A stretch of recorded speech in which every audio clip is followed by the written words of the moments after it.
बिस्मिल्लाहिर्रहमानिर्रहीम। अस्सलामु अलैकुम वरहमतुल्लाहि वबरकातुहू। आबिद राजा चैनल की तरफ से आज मैं अपने दोस्तों को रसूलुल्लाह सल्लल्लाहु अलैहि व आलिहि वसल्लम का फरमान बताऊंगा।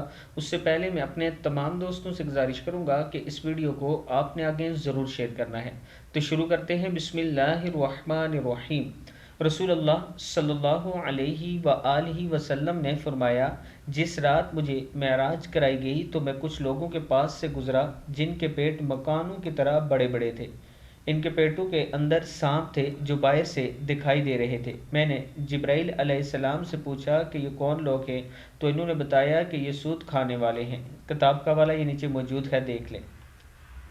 फिर एक बार सुन लें। जिस रात मुझे मेराज कराई गई तो मैं कुछ लोगों के पास से गुजरा जिनके पेट मकानों की तरह बड़े बड़े थे। इनके अंदर सांप थे जो बाहर से दिखाई दे रहे थे। मैंने जिब्राइल अलैहिस्सलाम से पूछा कि ये कौन लोग हैं, तो इन्होंने बताया कि ये सूद खाने वाले हैं। किताब का वाला ये नीचे मौजूद है, आप देख सकते हैं।